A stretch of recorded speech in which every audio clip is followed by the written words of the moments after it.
Puji Tuhan, selamat pagi, selamat kita berjumpa kembali di dalam kasih Tuhan Yesus Kristus. Pagi hari ini kembali kita akan sama-sama membawa hati kita menghadap Tuhan sebelum kita mendengarkan firman Tuhan. Mari kita tundukkan kepala dan kita berdoa. Bapa yang baik, kami bersyukur saat pagi hari ini buat kuat sehat yang Tuhan karuniakan kepada kami. Bapa yang baik, saat pagi hari ini kami kembali mau membuka hati kami buat firman Allah. Karena kami tahu Tuhan, kami butuh firman-Mu. Tolong kami supaya apa yang kami dengar dan kami baca itu tidak berlalu dengan sia-sia.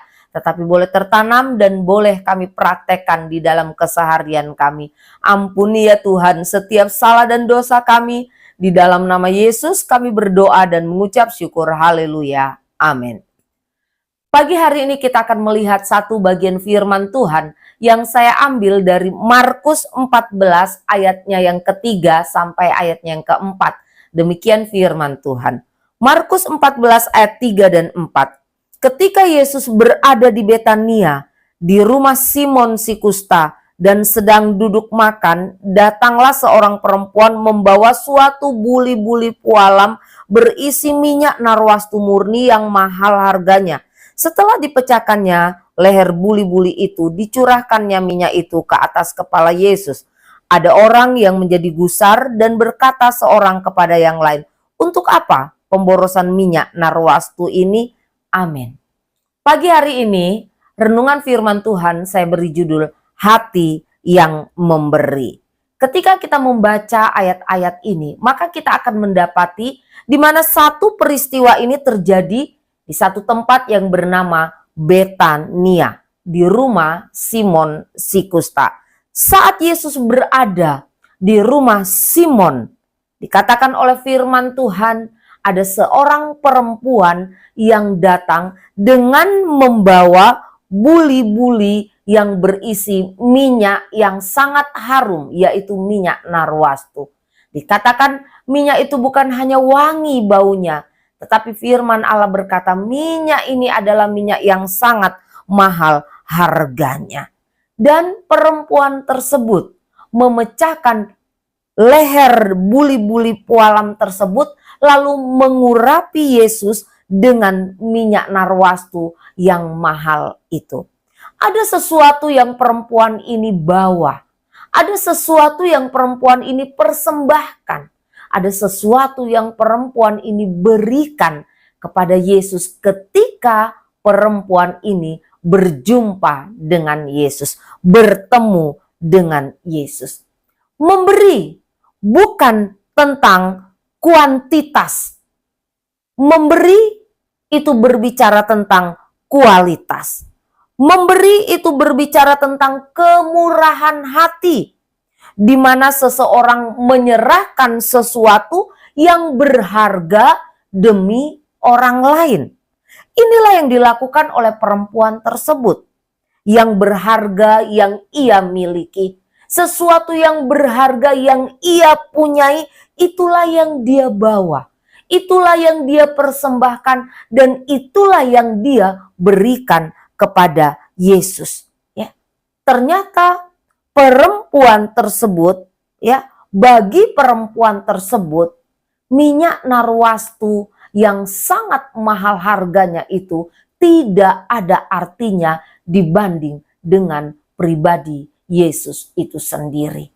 Bagi perempuan tersebut Yesus lebih berharga dari segala yang ia miliki. Sekalipun sesuatu yang ia miliki itu secara manusia nilainya sangat-sangat fantastis. Di dalam pemandangan manusia secara umum, pemberian yang dalam tanda kutip mahal dari perempuan tersebut dianggap sebagai apa? Sebagai pemborosan oleh banyak orang. Namun bagi perempuan itu, apa yang ia lakukan tidak ada apa-apanya dibandingkan dengan pribadi Yesus itu sendiri. Jika bagi sebagian besar orang, memberi itu berbicara tentang untung. Memberi itu berbicara tentang sesuatu yang kita peroleh.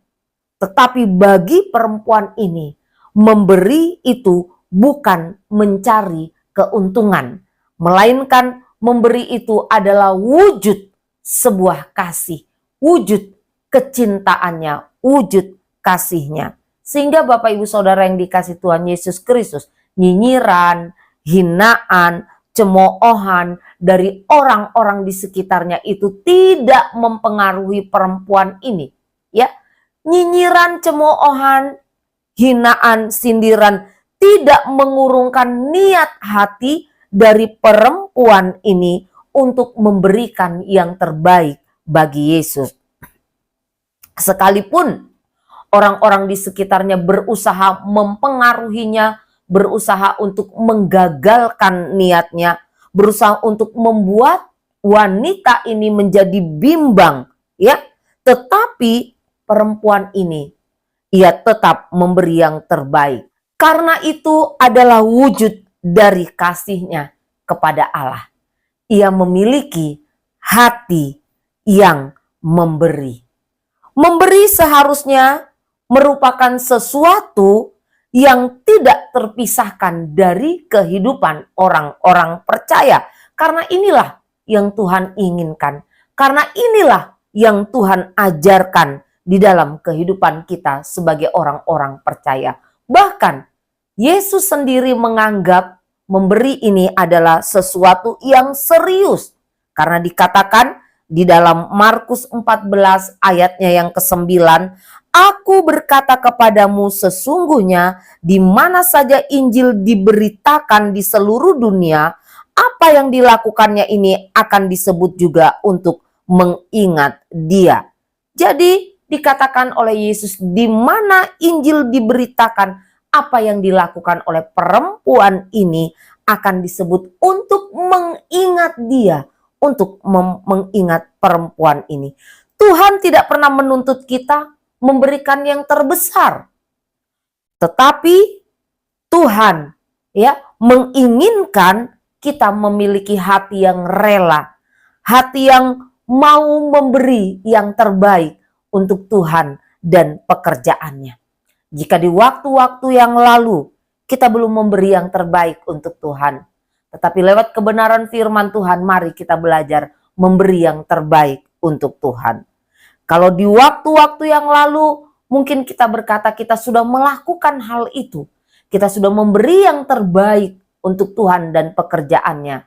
Di waktu-waktu ini mari kita pertahankan dan terus kita tingkatkan.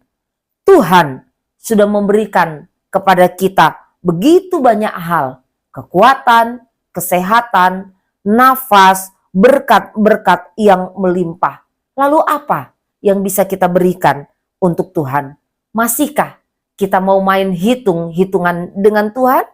Miliki hati yang memberi sebagaimana Dia, sebagaimana Tuhan memiliki hati yang mau memberi. Amin. Kita tundukkan kepala dan kita berdoa bersama-sama.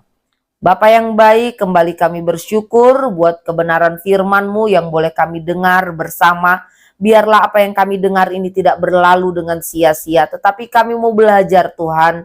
Sebagai umat-umat-Mu, sebagai orang-orang percaya, kami memiliki hati yang mau memberi untuk Tuhan. Ketika kami melakukannya, kami tidak memandang kepada manusia, tetapi kami memandang kepada Tuhan. Bapa yang baik, di sepanjang hari ini kembali kami mau menyerahkan seluruh hidup kami ke dalam tangan Tuhan. Tuhan tolong kami, Tuhan tolong pimpin kami. Bawa kami supaya kami tetap ada di dalam jalan-jalan-Mu. Terima kasih banyak Bapa. Di dalam nama Tuhan Yesus Kristus kami sudah berdoa dan mengucap syukur. Haleluya. Amin. Puji Tuhan, Tuhan Yesus memberkati kita semua.